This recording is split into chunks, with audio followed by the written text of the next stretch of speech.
stars at night.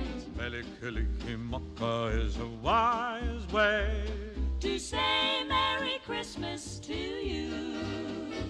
Santa Claus! Uncle Clark, are you Santa Claus? What? Oh. You scared me. No, I'm not Santa Claus. Wish I was. What are you doing up, sweetheart? Rocky bit my thumb. What? Him's nervous because Christmas is almost here.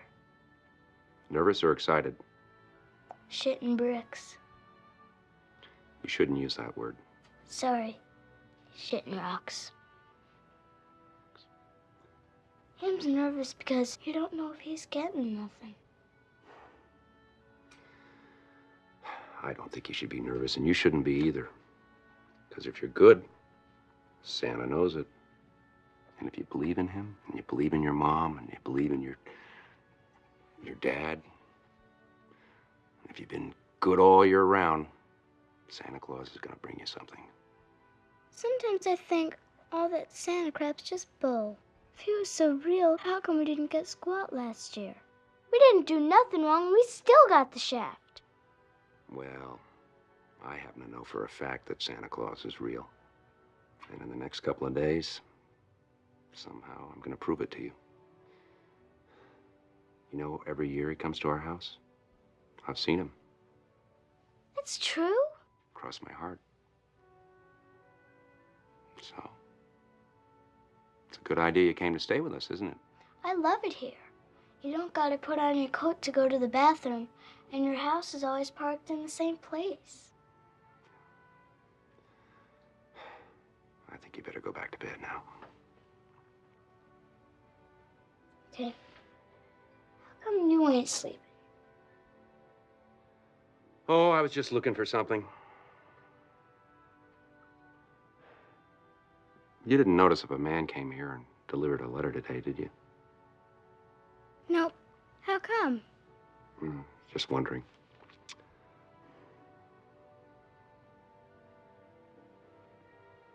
All right, you get back to bed. Come here.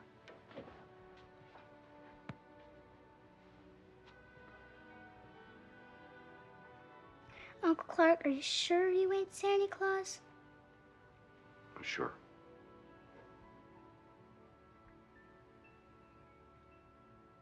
I can't even afford to be an elf. First, let me ask you, like, how do you like being a parent? Is that too personal?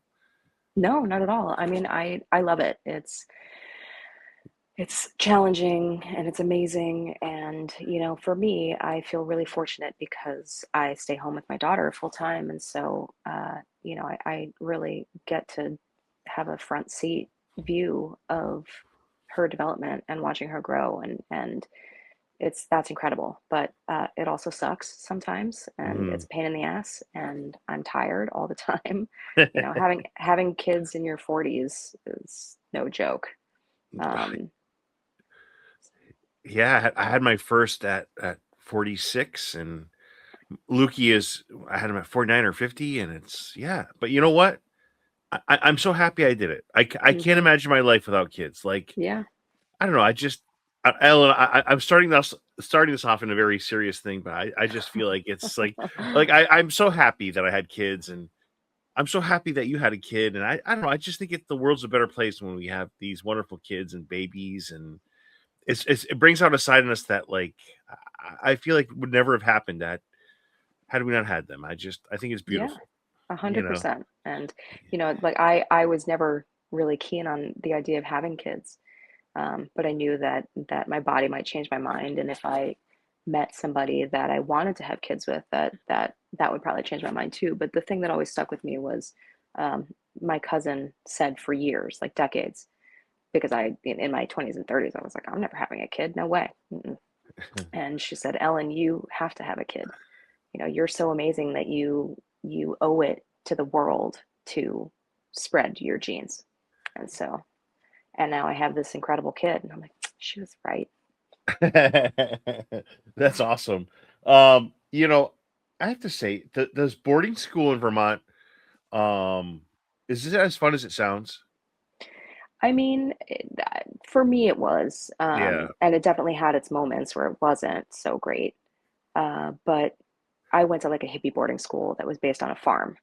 It was an yeah, art school, so it definitely wasn't one of these prep schools in New England. It was a creative place, which was sort of in line with the type of person that I am, and so in that sense, yeah. I mean, I had a blast. It was an incredible experience. yeah. Being in New England, I'm out of Massachusetts. I have to say, like, we are inundated with like so many prep schools. Like, it's when you hear it, they're all the same, but just different names and different places, and Hmm. so yeah, I'm so happy to hear that like you went to one that is, that you loved and enjoyed. So that makes me I happy. did. Thank you for asking. Yeah, yeah. I have to say, this is so cheesy. I'm just happy that your eyes aren't crossed anymore. I get that a lot, but Yeah, no, so nobody's. unoriginal, Yeah, so unoriginal. listen, nobody's more glad than I am. So you know what I'm gonna say about you that I really love is that so I rebranded my podcast like 10 I years. I saw was that. Yeah. So like you're my first guest, and I couldn't be more happy that like you're the person that's my first guest. Like, and I'm like, Oh, I'm so thrilled with that. Like, because my old podcast was Monday Morning Critic, and I loved it. It had a special place in my heart. But it's like I could never like justify the critic part because when people come on my show, like I don't ever want to make them feel terrible. And the critic part was very deceiving. And it's like, right. well, why is there? And then when I reach out to like a Netflix, or they reach out to me, or a Amazon Prime, whatever, and the critic part just never makes sense ever. Hmm. But like you're my first guest under my rebranded podcast, and it's like I'm just so happy it's you, and thank you. Well, thank you. And that, it's funny because I noticed that there was this rebrand, but by the emails that we had back and forth, I Yeah, was like, so okay, and just today, it must have been so I was like, odd wait for a you. minute. And I was like, that's a little weird. And then, I was looking at your socials and stuff, and then I saw um, that you had posted this whole thing.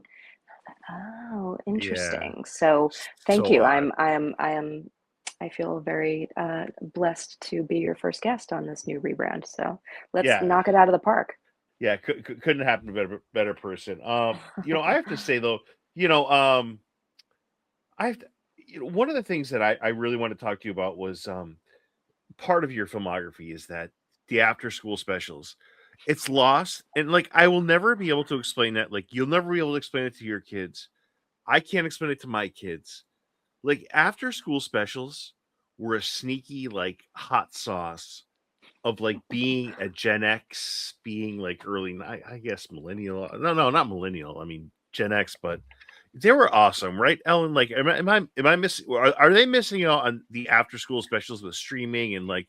I guess they could probably bring it up now, but it's not the same. You're never going to be able to feel the same vibe that you had when back in those days, watching 4 o'clock ABC. The after school special comes on, and it's just an hour long PSA. It is sort of like likened to the Schoolhouse Rock kind of vibe. It was like that same kind of thing where it was important lessons that were palatable for kids, but also like so cheesy. And I actually feel it's funny because I never really think about the after school special. Like that's always just sort of an afterthought in my mind of my resume. But when I really sit and think about it, generationally speaking, like what we're talking about, it's actually like a badge of honor because they were on for many, many years, like for almost 2 decades, I think. And they were such like a niche thing and a very specific cultural thing that happened in our youth. And it's super cool that I was actually on one. And there were so many famous people that did them. Like there were like a handful of famous people that were in the after school special that I was on. Sam Rockwell was in it, Keith Coogan, Michael St. Gerard, who played the love interest in Hairspray, who was also like young Elvis in like the TV movie back in the day. And then I think it was Heather number two from Heathers. Mm. So there were a bunch of good names in that, and there were so many that did after school specials. So Thank you for bringing that up. It's great because first I have to ask, has your path and Keith Coogan's path, have they crossed ever? Have you guys? I mean, you guys are so like audience friendly and so kind to people. I have to believe they have. Yeah, so when I was living in LA, I was sort of introduced to a secret group out there that was like a former child actor group. And I reconnected with Keith, and it was such a trip to see him. Because I mean, he wasn't grown then. I mean, he was probably like, I don't know, at least 20 in the like back when we did the after school special, but I was like 10. Yeah. And now we're both grown, and I hadn't seen him since like 1990 when we filmed it. And I remember Keith was like the one person that I really like connect with during that shoot. Um, and Keith was so great, and he still is. He's a fun guy. He's mentioned that group of the Child kids that, actors. yes, like is that like a thing? Is that like a, what are you able to say about that? Because he's talked about that. I had him on. He talked about it, Hmm. but like I feel like it's been around for a while, and I feel like a lot of people love it that are child actors. Like I feel like it's an awesome thing. Well, it's a community that was started by a handful of child stars who are now grown, and it was a Facebook group. And I'm not on Facebook anymore, so I don't know whether I'm sure it still exists. I don't know how active people are anymore. Right. Um, but like it was 10 years ago that I first joined and was active, and I still keep in touch with a handful of those people that I met through it. But it really was, just a safe space for people like us to come together and to commiserate and to talk and and to just like be amongst one another. And we would have get-togethers, and people would come in from out of town to descend upon LA, because that's where the majority of us were. And it was really lovely, and I actually kind of miss it. Yeah. I have to say, between you and Keith and what you guys have done, like I talk to a lot of kid actors, like just by by way of the stories that I cover. And it's really like I feel like what you have done, what Keith has done, what many of these actors have done that even Henry Thomas, I've talked to him twice. Like I feel like these actors, he and Keith, like you guys have kind of created a safe environment or contributed to a safe environment where kids today um that are acting, I feel like they're in a better place. Like without going over the top, I feel like that's kind of awesome. And I don't know if I'm going over the top or if you agree, or No, I just wanted to totally. throw that out there. Yeah. No, I appreciate it. I mean, it's being a child actor is tough. And I was lucky because I had really supportive parents, and they weren't out to steal my money or to, live some sort of vicarious life through me. They really only were interested in my well-being. But there are so many whose parents were not like that, and they were sort of chewed up and spit out by the industry, and have issues, and didn't sort of like turn out okay Right. as a result. Right. Right. Ellen, how do you explain the '80s to your daughter? Like, so I'm going to tell you right now. My daughter and I wrapped up Gremlins tonight, and I'm Hmm. going to tell you, like, probably not a great parent call at 5 years old, but She's 5. Oh God. yeah, hey, a lot of covering of the eyes. I have to Hmm. say, I didn't like but like I have to say, like, how are you going to explain the '80s? Because I feel like the '80s are the decade as far as comedies, as far as nostalgia. I feel like I mean, listen, like you go to enough Comic Cons, you get it. You lived it. I Yeah. just like, how do you explain that to your kids? Like how wonderful they are. Are you ready to introduce all these wonderful projects, yours and otherwise, to this wonderful child? How you gonna do that, Ellen?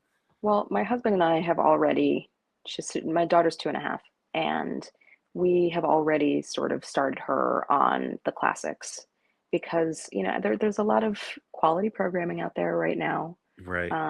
But my friends and family, my sister and my contemporaries all sort of agree that we grew up in the best time to be kids. We Oh, had the best TV, the best movies, the best cereal, the best toys. like all the best stuff. And, like I was born in 1980, so I unfortunately never experienced the 70s, much to my chagrin. But the 80s was like, it was maybe a little safer and, a little more modern, right?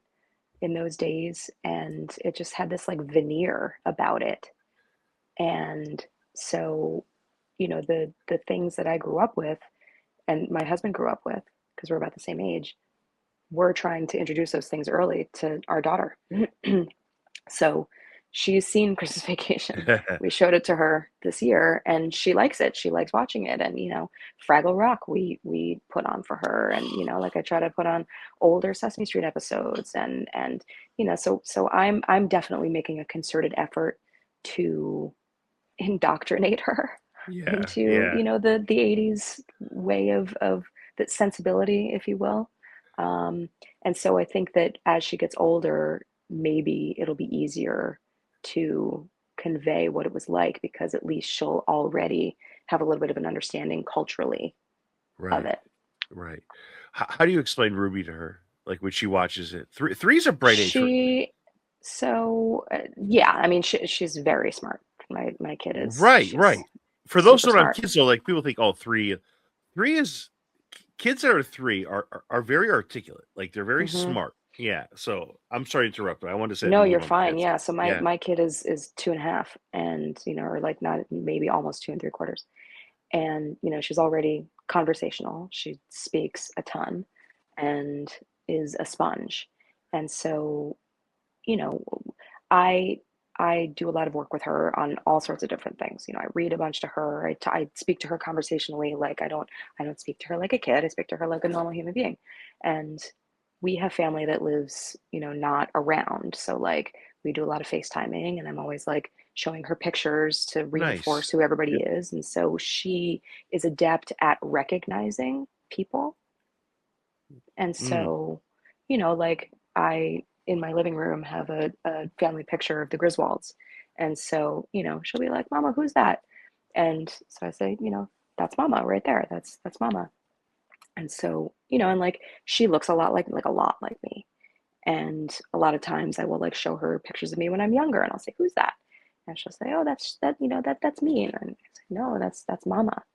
So again, she already has it in her head to be able to recognize me and, as a younger person. So when I first put on the movie like a week or two ago, I said, Charlotte, that's Mama. And so she, and she's very sharp and she remembers everything. So she remembers. And then she also, and she likes watching the movie. So we watched it like at least 5 times in the last couple weeks because she asks for it.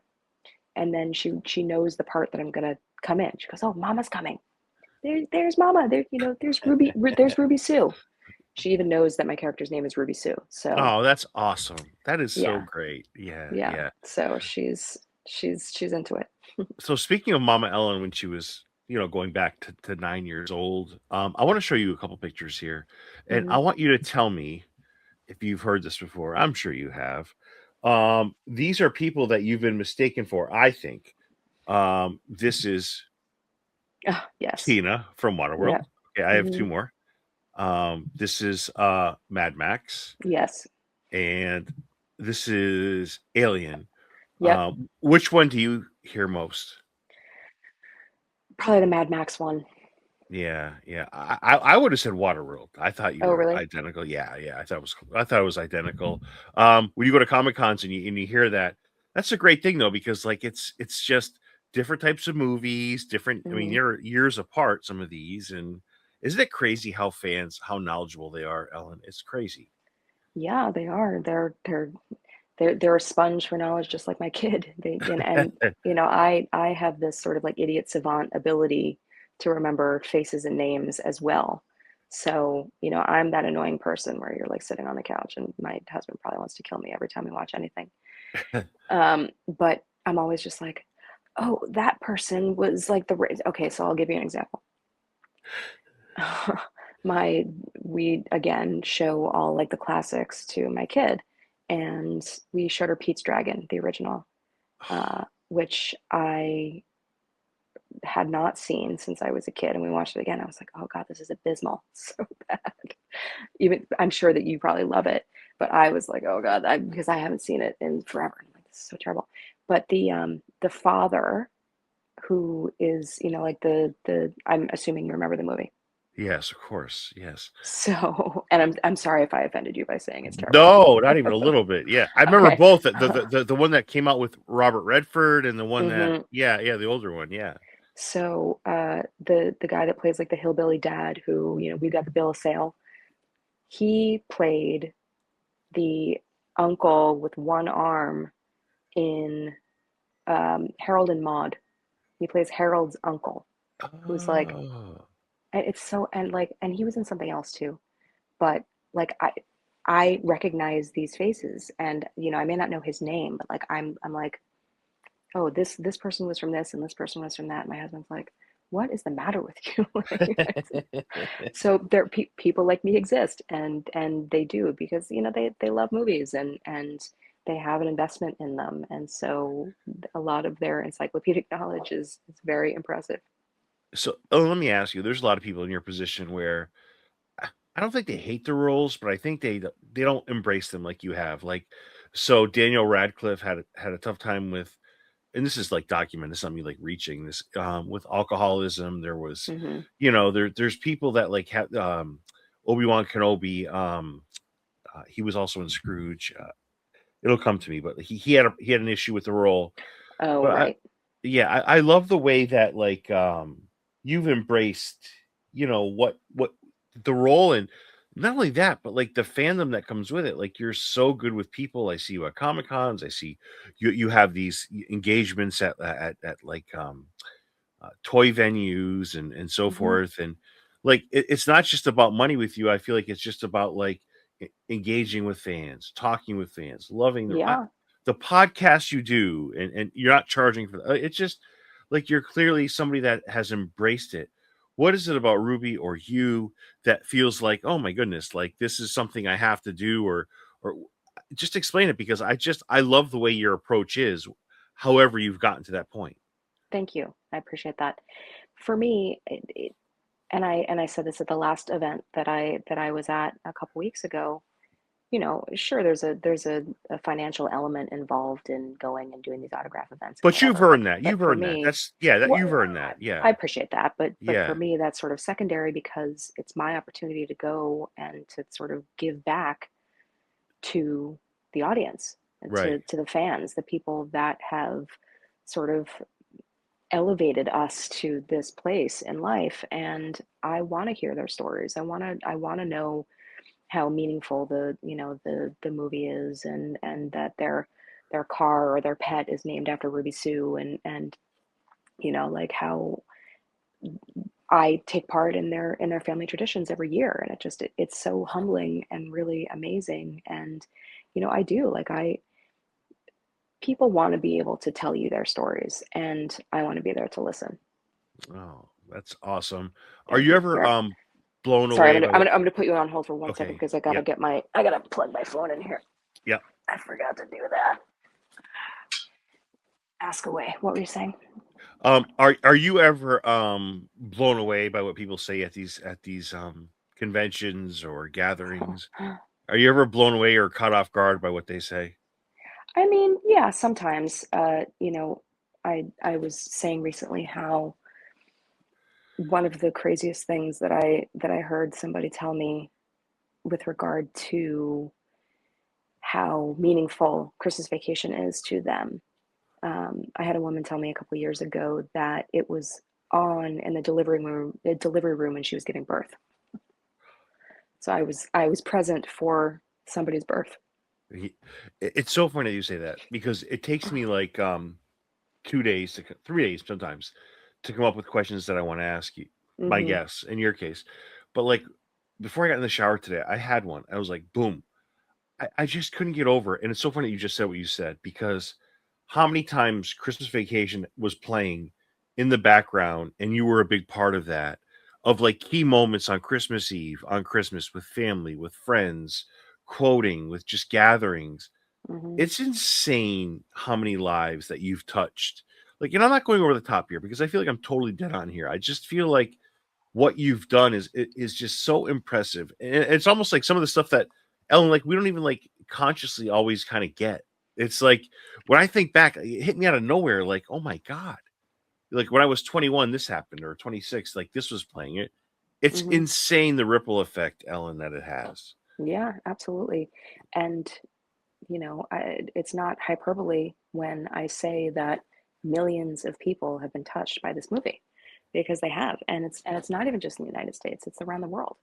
Yeah. I have people that comment or reach out on Instagram that are from different countries, and it never ceases to amaze and humble me, because it really is just this very special thing that people can be successful and at acting, and it's funny because you think about these conventions and things, and they're actors that have been in a million movies, but and Fatal Attraction, the movie that I got my start in, is definitely a noteworthy one, and one that I also am very grateful to have been in.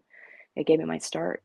But Christmas Vacation is something so unique in the sense that it is just a part of so many people's lives, and it really is something that they hold dear. And it's hard for me to put myself into their perspective, because I can never watch the movie from that perspective because I was in it. I do watch it, and I enjoy it very much. I love it. It's definitely one of my favorite Christmas movies. But you know people feel that we are family because we are. The Griswolds are part of their family, and so that's it's so special to be a part of something that is that meaningful to so many. That's a great answer. Outside of you, I've had two other guests from Christmas Vacation. I've had director Jeremiah Cheshik, who was on one of my first, I think, 20 guests. And then I had Mhm. Nicholas Guest, who plays Todd, Yep. another awesome character. I have to say, though, and I know you've been super supportive of Chevy because he doesn't always get that during interviews.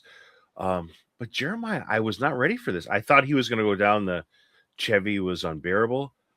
He he told me that, and this is in the interview. He told me that Beverly was the one that was like he had to get Chevy to like almost be like or Chevy offered to be almost like a moderator to get things back on course again. Like Beverly was the one who was difficult, and Hmm.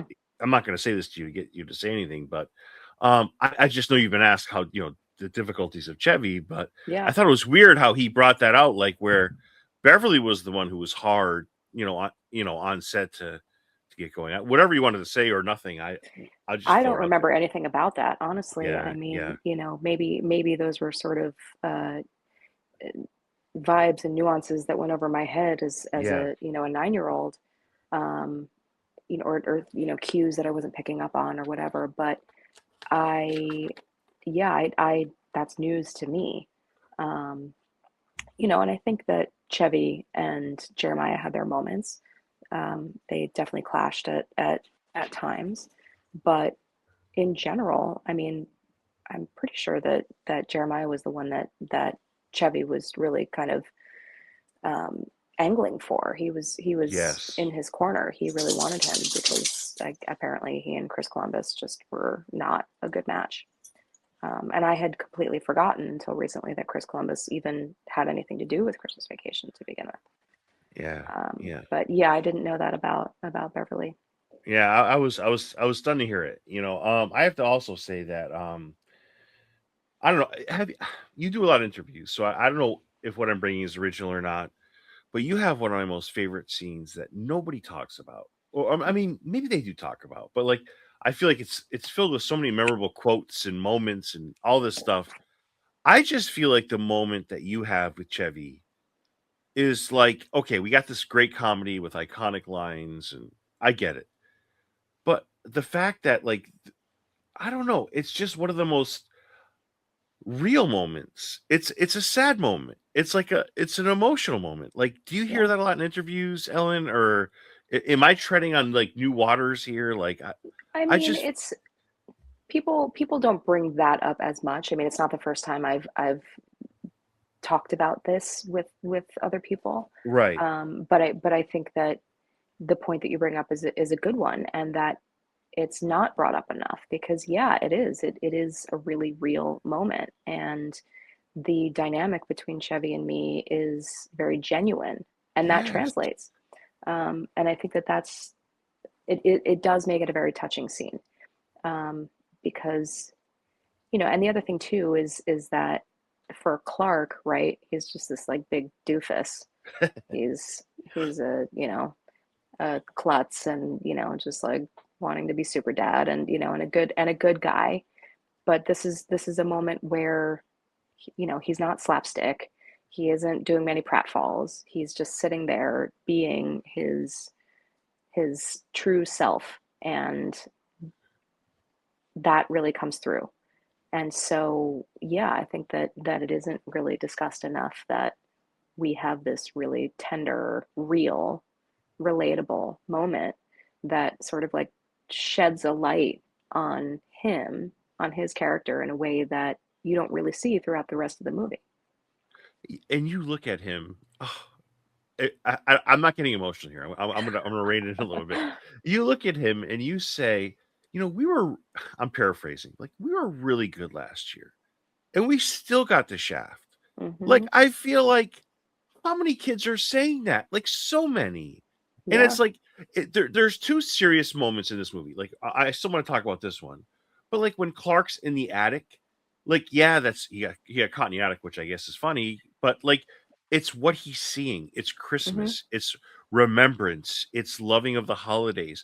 But I guess moving forward to what the our scene we're talking about, I just love what she says to him. Like, I was awesome last year. I was great, and I got nothing. Hmm. Like, that's a great moment that, like, so many kids are talking about with people they love on Christmas, like, for a variety of reasons, whether it's wealth or lack of wealth or whatever. I don't know. It's a really, really beautiful scene, Ellen. I'm sorry. I just love it. No, it's please, thank you for saying it. And it's funny because somebody said something to me recently that was a perspective that I'd not really thought of before. And they said, Ruby Sue is the reason why Clark is, really trying so hard to like make Christmas a thing. And, he's like, and it's funny because in the moment I was like, well, like Rocky also says that, they didn't get anything either. And they said, yeah, but like he didn't have the conversation with Clark. Ruby Sue did. And so it was like for Ruby Sue that he was really like trying extra hard to make Christmas special. And, it's sort of like I'm not saying it as eloquently as it was said to me, but I just thought that that was a really beautiful point and not something that I'd ever really thought of before. And it's true in a lot of ways. Like Clark kind of gets it in his mind that what, and because of course he already wanted it to be a special Christmas. I mean Yeah. that's the whole premise of the movie, but it like is really solidified after having that conversation with me, because he's like, these kids don't, they are not going to get a Christmas unless I give it to them, and that becomes his motivation. And then Ruby kind of like gives him like little snippets of um, I love it here. I don't have to put my coat on to go to the bathroom. My house isn't always on the move. Like, it's Your not in house one is always place. parked in the same place. Yes, yeah. It's just like when she says that, it's such a right hook or left hook to Clark, where it's like you're changing this kid's perspective on the holidays. You're adding to it. So when I now, especially as a parent, when I watch Christmas Vacation now, I see Ruby, I see Clark. I love the quotes. I love the craziness of Eddie, but that's what I see. I see the parent perspective. I see the moments that like a parent would see. And Hmm. it's almost like, even though it's an uncle, niece thing, it's really almost like a father-daughter scene. It really Well, is. because he's obviously way more nurturing than her actual father Yeah, yeah, is. yeah, yeah, yeah, yeah, yeah. Do you think she's at a disadvantage with her? What is life like for her with cousin Eddie? Is that a tough life? Absolutely. I Yeah, mean, they had to sell their house and move into the RV. But, the thing about Ruby Sue is she's a survivor. Yeah. She fell down a well and her eyes went cross, and then she got kicked by a mule and they went back to normal. So she's a tough little chick. Yeah, she is. She is. She is. But it's strange though. Like when you're filming all this, and there's some great pictures of like you and Chevy here, and how is it? We talked about Michael Douglas earlier. I'm going to work my way there. But like just talking about that and Chevy and Randy. Like I've heard you talk how much you and Chevy, like he was great. I don't think I've ever heard you talk about. Not that I've done extensive research, but Randy, how is that rapport? How is the Chevy rapport? Is it same, different? Is it just scenes and dependent on the interaction? How does that work, Ellen?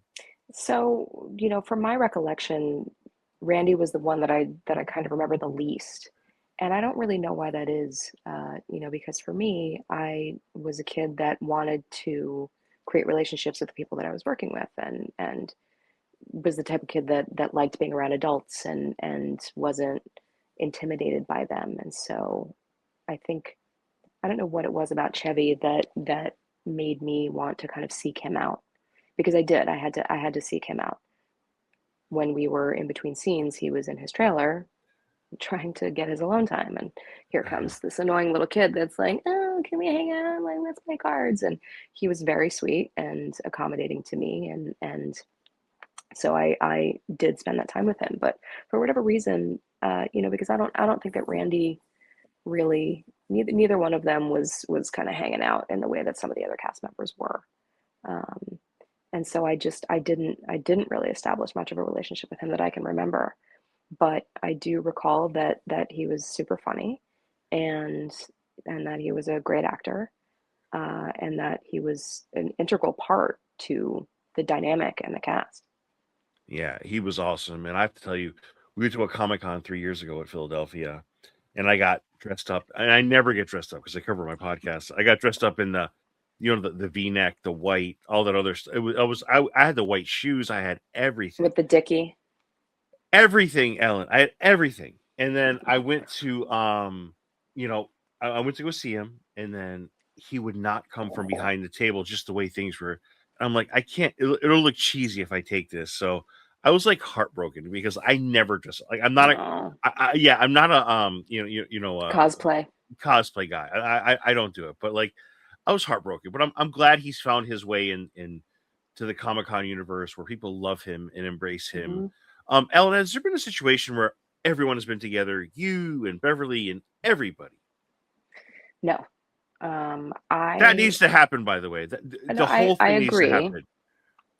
Look, a lot of the cast members are dead, so but I didn't get into the con circuit until a couple years ago, and uh, so I think that there might have been opportunities that I kind of missed out on, and promoters may not really be super aware that I'm like around, even though my agent is doing his best to get me out there. Hmm. Um, and the closest thing to it for me this summer, there was a con up in Buffalo that Randy Quaid was supposed to be at. He didn't make it, but Beverly was there and Miriam Flynn was there as well. And so Miriam and Beverly and I were, there was a reunion for us, and that was amazing for me because that was the first time that I'd seen them since leaving the set in '89. But uh, it there have been multiple reunions for some of the other cast members. So Beverly and Chevy go to a lot of them together. Yeah, Randy's yeah. been to a lot of them with them. Miriam's been to the handful of those as well. Um, and I think that probably the biggest vacation reunion sort of franchise that there was 2 years ago, almost 3 years ago now, at Steel City Con in Pittsburgh. And that was like right when I started getting into this world. There was somebody that had, not the agent that I'm with now, was a different company. They had found me and was like, "Hey, you should be doing these, and there's this event," and but they couldn't get me into it, which was a bummer. But so they happen, but I have yet to really like solidify my place at the El- family table, as they say. And what what my agent has been telling me is that it's getting harder now because the autograph circuit, the appearance circuit has not really for years been conducive to the bigger names, but that's changing. These A-list stars are now starting to get into it, and there's a finite amount of space at these events. And so the A-list stars, of course, they're going to bring in the money. And then that leaves people like me kind of out to dry because they're not going to choose to have me over like Julia Roberts or Gina Davis or whatever, these people that are like now starting to do these things. Yeah, but hold on, Ellen. Let me tell you this. Like, you're right with that, by the way.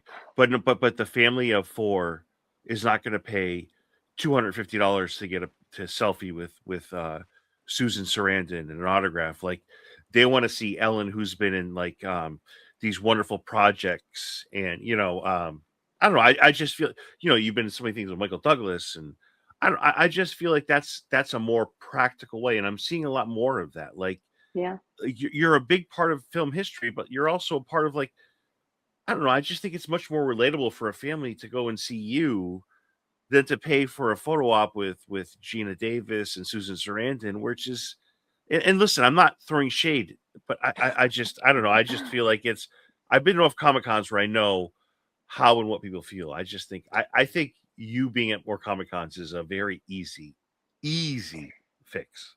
Well, it's again, there are gatekeepers, and I Yes. don't have any control over that, and I'm just trying my best to work on it on my own, like gaining a following on social media and getting back into acting and all of these things. But at the end of the day, it's not my call, it's the promoters. So, this is the conversation that needs to happen with them. Yeah, I have a good feeling about it, Helen. I'll say that. I Thank have a you. good feeling about it. Let me ask you Appreciate it. this: is there a scene that you love most, whether it involves you or it doesn't involve you, when you rewatch it with your daughter or your husband? Is there a scene where you're like, oh, that's aged really well? I mean, the dinner table scene is just so classic. There's so much going on, and it's just so funny. And of course, the squirrel sequence. Um, any of the Todd and Margot stuff is so good. And that's the thing, people ask me, what's your favorite line? What's your favorite part? And I can't choose because there's so many brilliant, phenomenal parts of that movie. And John Hughes was just such a genius that I can't choose one of his lines. I can't choose one of his moments that he conceived of in his amazing brain. Ellen, is it wild at times? Like obviously you see the perspective when you watch it with your daughter or your husband, or we're talking about scenes that we both watched, but you lived it. Is it weird, like living it, like your perspective in those scenes? Like, I guess I will never get that because I'm not an actor.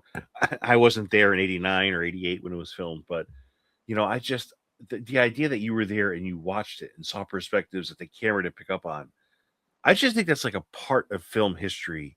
Like, and people might watch this and say, "Oh, he's overreacting." No, like it's impressive. Like, you get to see it from a point that we'll never see. And then, Yeah, do you see how do you? So, I guess my point, Ellen, is how do you see it? Do you see it from that way, or do you see it from the way like we watch it? Like, how do you see that? it's both. Yeah, Because obviously I am watching it year after year, again and again, from the viewer's perspective. But then in my mind's eye, I am on the other side of the camera and I'm right. looking at the production happening from in front of it. And so, like it's 36 years since the movie came out. And so that's a long time to kind of be sitting on the couch watching it, right?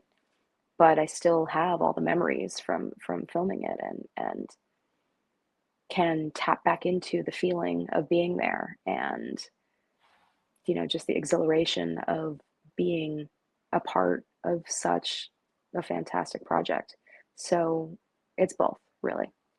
And you were also 9, right? When that, like, Yeah, not quite, but yeah, I was just about 9.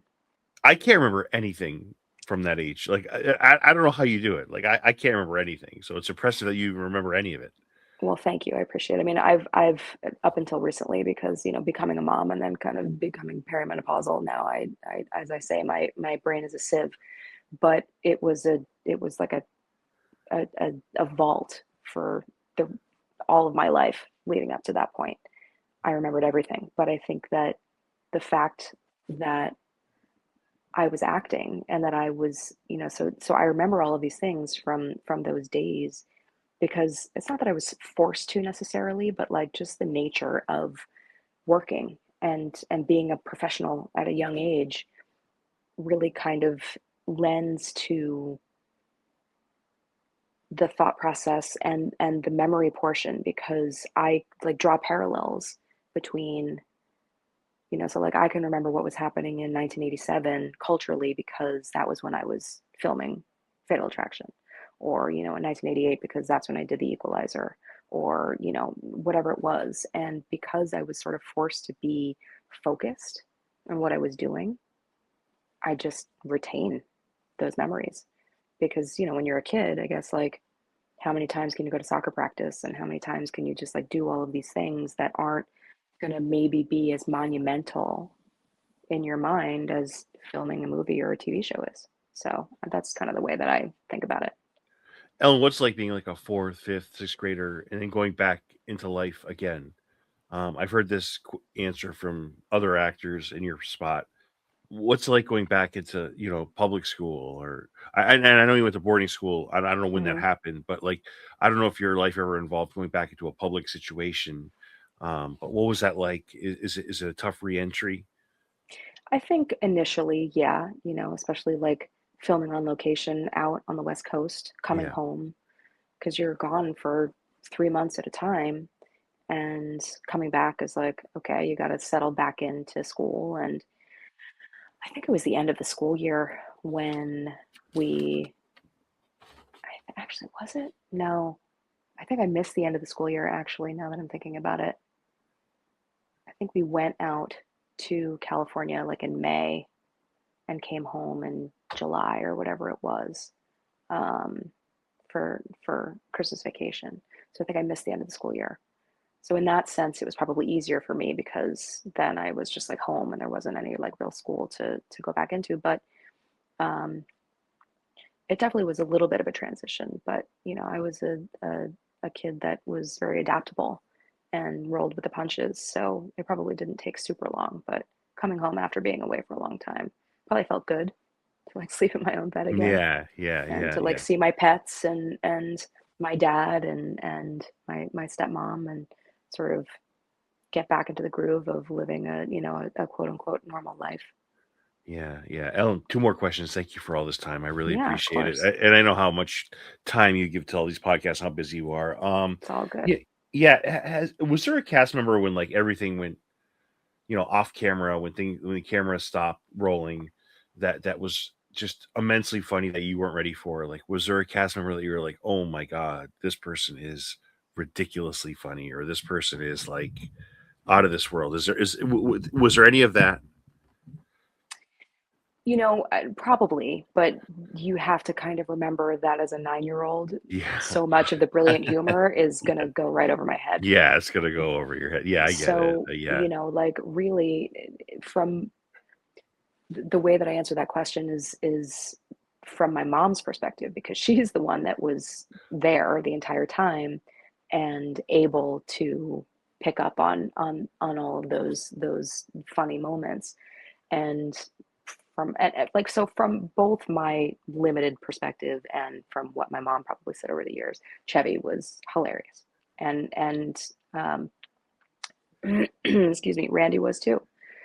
But even the grandparents, like, John Randolph had his moments, and Doris Roberts, like, they all, and Mae Questel and Bill Hickey, like, you had so many titans of the screen in that film, and they all brought their own, like, special brand of humor and talent.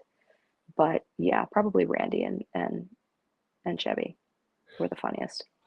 we see Eddie kidnap Clark's boss at the end of the movie and bring him back. I Hmm. think that shows, like, in a weird way, a part of his heart. Like, As weird as that sounds. Hmm. Do you think he tried bringing some of that home to his family? As far, obviously he fights with a lot of stuff, economics being probably the most prevalent. But do you think there's any of that that goes into him trying to be a good dad? Like, obviously, we don't see the look behind of what Eddie was like with his kids. But do you see any of the positive with Eddie as far as being a fictitious dad? Like, just a positive part of it, right? We see that we see the negative. We get his flaws. Like, that's not going to be a we get Right. that. But like, I don't know. I just feel like I could see him being the guy that tries to get the cheesy birthday gift or tries to go to school and advocate at a PTO meeting for his Hmm. kid. And it might not be great, but like, I don't know. Do you see the positives with Eddie? Ellen, obviously we know the Yeah, yeah. he's, he's kind of like a Homer Simpson in a lot of ways, Oh, that's where so good. and Yes. it that only just occurred to me as you're asking me this question because nobody's ever really asked me that before. And so to sit and, as his kid, right, to think about him as a dad, he's an idiot. He's a total fucking idiot. And, but he also has this big heart Yeah. because he cares, and he's limited in his capacity to, to be an intelligent person, both mentally and emotionally. But yeah, like, just in the subtleties of like talking about the older kids and what they've got going on, and that Rocky's got the lip fungus that ain't been identified yet. If a parent really weren't interested in his kids, then he wouldn't be talking about that stuff. Yeah. So in his limited way, he is a good dad, and he is trying his best, and he does love his family, but he's just a big maloof. Yeah. I do. I don't ever sense that he's malicious in any way. I feel like he tries hard, but like there's Hmm. the shortcomings obviously take over for a variety of reasons. But I don't know. I just is there ever a part of you that wishes that they showed more of that rapport, Ellen, between you and because we don't really see that in Christmas Vacation. We see your rapport with Clark. We don't Yeah, really see it. We don't really see an interaction. I don't think we ever see an interaction with you and Eddie. I don't think ever. I don't think there's a single one. And that's probably why I don't really remember a whole lot about him, because our Ah, characters didn't really interact. Um, you know, I did interact a whole lot more with Miriam, and with Beverly and with Chevy, but not really with Randy. But yeah, I mean, I think that it totally would have been it. It would have been nice to kind of flesh out those family dynamics a little bit more, but at the same time, they're secondary characters, and it's really about the Griswolds, and so we're there to kind of support that. can I tell you a bad memory I had come back when I was researching this? Sure. I totally forgot there was a Christmas Vacation too. Oh, Cousin Eddie's Island Adventure. Like, talk about unnecessary like sequels. Like, Ellen, what? That was 2003. Yeah, exactly. 2003. So what's that? Like 15 years after the fact. Like, never should have happened. I don't know. I yeah. just Caddyshack did the same thing. I guess that sequel was a little bit better, but I don't know. That was a little disheartening to see. Like, they would go back into the well so many years after the fact. Like, leave an original. So let me ask you this, Ellen. So we know how we're not going to talk about that because we agree that's a bad movie. It's two Yeah. points out. I, But yeah, shouldn't have happened. but Ellen, they're remaking really good movies now. Like, they're remaking classics. Like, is Christmas Vacation immune, do you think, to a remake? Because they shouldn't touch it at all. Because no matter what they do to this movie, they can't make it better at all. No matter, I don't care if Timothy Chalamet's in it, Leo DiCaprio's in it. I don't care who you put in this movie. Like, this cannot be better than the original that we saw in '89. But I'm Well, worried, Ellen. I'm here's worried. here's the thing. Here's the thing about that. If they were to remake that, they would have to remake the Vacation series. They would have to come up with a new Clark Uh, Griswold and a new Ellen Griswold and Rusty, and I just don't know. I mean, I there's nothing sacred anymore, so I never say never. I would be super pissed off if that happened, but they couldn't just remake Christmas Vacation. They would have to create an entire new franchise of the Griswolds. and I don't really see that happening. Um, but you never know. I mean, that I never thought that they would redo Fatal Attraction, but they created a series out of it. Yeah, I was at that press day, and anyways, let me ask you this. So tell people that are listening to this after the fact or watching this after the fact. Tell them about Buster B and Olivia and who you had the chance of acting with. It's kind of crazy because it's right before both of your big pops. So Buster B and Olivia was an off Broadway play that happened in 1987. I think before uh, Fatal Attraction premiered, or like maybe right after. But uh, it starred myself and Macaulay Culkin and one other woman whose name I don't recall. But basically, it was like it was a short play about from the perspective of this woman Olivia talking about herself as a young child and her best friend Buster B. And it was just me and Macaulay Culkin kind of twiddling around stage for an hour or whatever it was. But it was great.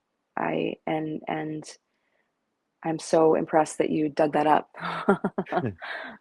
But I try. Yeah, no, yeah. it's you get the golf clap for that. But yeah, it's something that not many people know at all. And it was directed by um, Billy Hopkins, who was the casting director for Fatal Attraction and for Christmas Vacation. So he and I worked together quite a bit back in those days.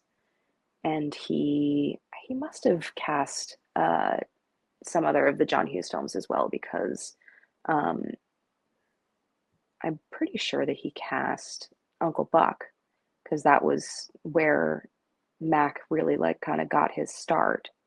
And I Yeah. tried out for that movie as well, but they ended up going with God. I'm totally not recalling the name of the actress who I used to know back in those days, but they went with her because she looked younger than him, and I didn't, which is a bummer because that's one of my all-time favorite movies. Uncle Buck. So good, Uncle Buck. Oh yeah. Yeah, so good. Um, You know who I interviewed a casting director. She passed away 2 months ago. She cast a lot of those Hughes movies. Jackie Birch. She cast a oh, lot of these. Yeah, yeah. She cast a lot of these but it's like it's weird how the casting goes because it's like she does a few, but like who you're talking about, like it's weird how that whole hmm, process unfolds. Like yeah. it's who the director is comfortable with. It's just it's a crazy. Let me ask you this. So I totally forgot this, that it was your bunny that was boiled in Fatal Attraction. Hmm. Tell me about that experience and Michael Douglas. He seemed like a really good person. If I had to judge off camera, like who's a good guy, who's not a good guy, or who's a good person, who's not a good person, he seems like he was a pretty good guy. He was. He was a great guy, and I really enjoyed working with him. And he was somebody that I bonded with. He and Ann Archer, they as on-screen parents, they really did their job in developing a close relationship with me, and so those dynamics were real. Um, but yeah, the bunny thing, I was not aware that it was boiling in the kitchen. Um, it was already dead. It wasn't the actual bunny that plays the live bunny. There were two You're of right, them actually. right. Um, but yeah, it was they had to do that take twice because I think the first time they didn't gut the the freshly killed, the butchered rabbit or whatever. Right. And as it was boiling in the pot, it exploded Oh because no. of all the entrails and everything that was in it. So they had, and it like the stench was horrible, they said. So they had to do that one again. And they learned from that. But yeah, I didn't know that was happening. Um, but yeah, I mean, working with Michael Douglas was great, and I ran into him about 9 years ago when I was living in LA.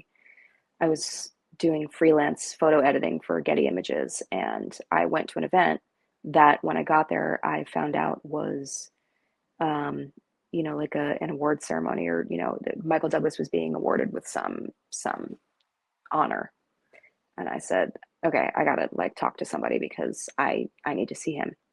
And so the room that we were set up in to do our photo editing was, I think, a green room of sorts. And so they brought him, they talked to him and they brought him in, and they said, and they told him that I was there. And so we had this like little 5-minute reunion, and it's funny because everybody was like crowding around. They're like, oh my God, this is so cool. And it was amazing. And, he was just as sweet and lovely all those years later, which was, I guess at that point, 30 years later. Yeah, like 30 years later, almost 29 years later, as he was when I was a kid. And just a lovely guy. It's been an awesome journey for you, Ellen. Like you've seen so many things that 99% of people will not see. Like it's just so Yeah. awesome. What Christmas movies do you want to make sure that your daughter sees? Maybe, I guess at least in the immediate future. And long term, she's only 2.5, 3 years old. But what do you want her to see at this age? Because I tried to just throw everything I could at my daughter, and I still do. What do you want her to see? We've already thrown all the things at her. She's seen A Christmas Story. She's seen Christmas Vacation. We watched some of Elf. She was like sort of into that, not really. Home Alone. We watched Home Alone 2. Because I think, like now that the season is here, and I mean, she probably watches more TV than she should, but I mean, whatever. Yeah. We were raised on TV, and we came out okay, right? But what else? So one of the things that was very important that I have her watch that she has not really taken to, much to my chagrin, which is, so Christmas Story is like, of the classics, that's my favorite. But my like real favorite is Emmett Otter's Jug Band Christmas. Do you know about Yeah. Emmett? Do you know? Yeah. And so of course that's one that I want her to enjoy as well, but she's not like, I think she kind of gets bored with it. So we'll continue to kind of chip away at that one. But we've watched the Santa Claus. I think we might have even put on Gremlins, but It's we didn't hard. get Yeah. through it. Yeah. Yeah. The Santa Claus is like a sneaky good kind of Christmas movie that the Mm-hmm. kids like. Jingle All the Way. Oh, that's Not, another one that we watched. yeah, not bad. Yeah, it's just like, I showed my daughter A Christmas Story. She didn't love it. I loved it. Like maybe it's a generational thing. She Well, didn't she's love probably it. too young as a 5-year-old. Like she's Yeah, not yeah, quite there yet. Because I mean, I don't know. That was a movie that came out in '83, right? And so I was like 3 years old when that came out. But I was started young on those sorts of things culturally, yeah, and it just was. And I think of all the years that it was on TBS for 24 hours, and the 24 hours of A Christmas Story, it just was one that I just watched again and again and again. And there's such like subtle humor.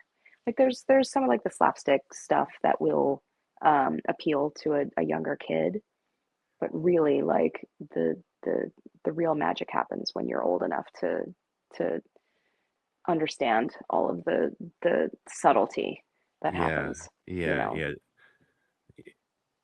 I was saying to my husband, we were watching it the other day, and the part, when the leg lamp arrives, and the delivery guy's standing in the doorway, and he's got the cigar, and the dad says, oh, well, what's in it?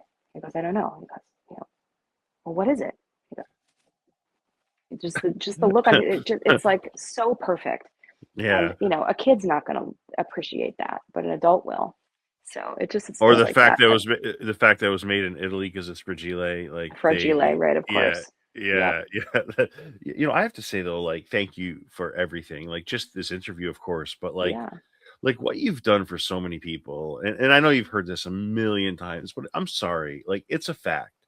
How many times have you and your work been playing in the background of a Christmas Eve party or Christmas?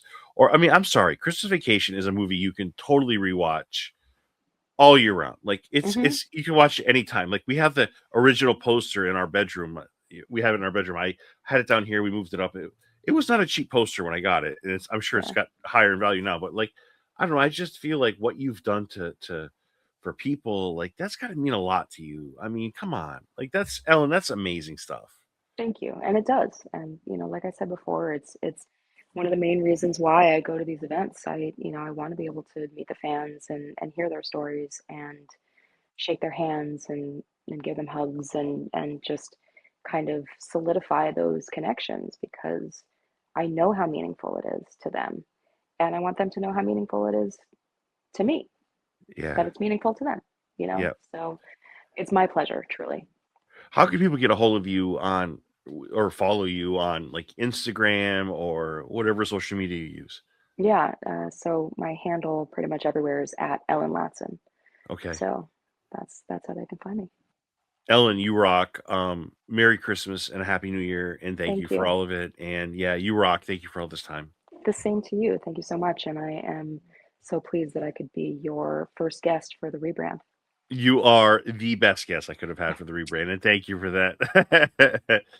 Enjoy your holiday. Thank you, Ellen. I appreciate it. Yeah, same to you. Thank you Yeah, so much. thank you very much.